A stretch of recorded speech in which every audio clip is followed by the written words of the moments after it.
The blood moon hung ominously in the sky, casting an unsettling crimson glow over the village of Eldermire.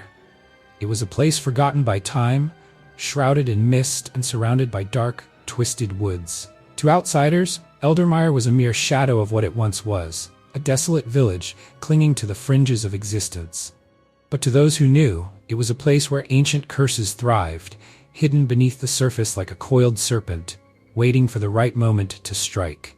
Elena, a young and ambitious historian, had heard whispers of Eldermire's dark past during her studies at the university. Her fascination with forgotten folklore and legends led her on an unplanned journey that night. With her lantern casting wavering light, she moved cautiously along the cobblestone path. The wind howled, carrying with it the scent of damp earth and something metallic. Her footsteps slowed as she approached the village center, where a well stood silent, its stones covered in moss. The once vibrant market square was now a graveyard of forgotten stalls and broken carts. As she took in the eerie stillness, the blood moon seemed to pulse in the sky, casting deep, crimson shadows. A chill crept up her spine. Suddenly, a low murmur cut through the silence, weaving through the cobblestones like a whisper. Elena turned sharply, eyes wide, heart thundering in her chest. Shapes emerged from the darkened alleys. The villagers, their eyes hollow and their expressions twisted in solemn devotion. They moved as if in a trance, their footsteps synchronized as though led by an unseen conductor. A voice broke the silence, deep, guttural, and unlike any human Elena had ever heard. The ritual must be done. The crowd gathered around an ancient stone altar at the edge of the square, its surface slick with rain and the memory of past bloodshed. Elena's curiosity, now mingled with terror, drew her closer.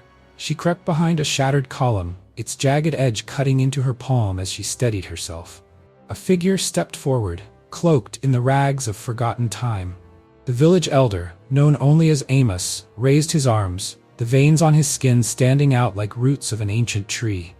In his hand he held a dagger, its blade gleaming as though fed by the light of the blood moon itself. "To appease the spirit of the blood moon," Amos intoned, his voice echoing in the hollow of the square, "we must offer the soul of one." Elena's breath caught. She stared at the villagers, who now stood in an unspoken pact of horror and desperation. The air grew heavier, thick with the scent of burning herbs and the iron tang of blood. One by one, the villagers began chanting, their voices rising like a tide. The ritual had begun. As Amos approached a young girl, no more than 16, the crowd's chant reached a fever pitch. "Banish the curse! Please let it end!" one villager cried, but the others continued, relentless and deaf to reason.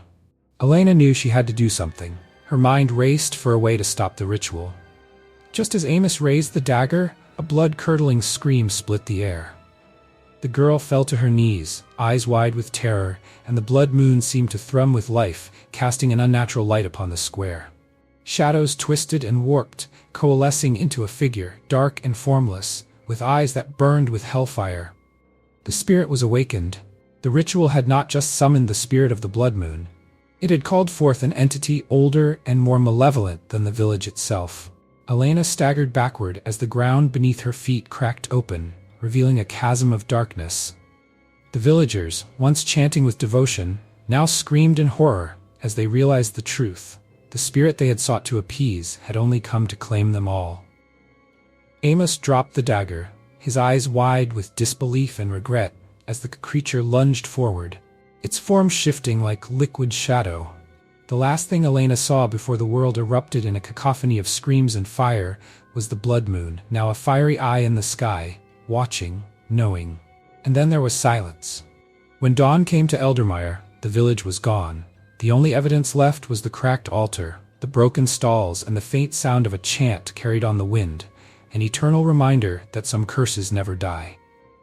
And as the blood moon disappeared behind the horizon, the tale of Eldermire faded into darkness, waiting for the next unwitting soul to find it.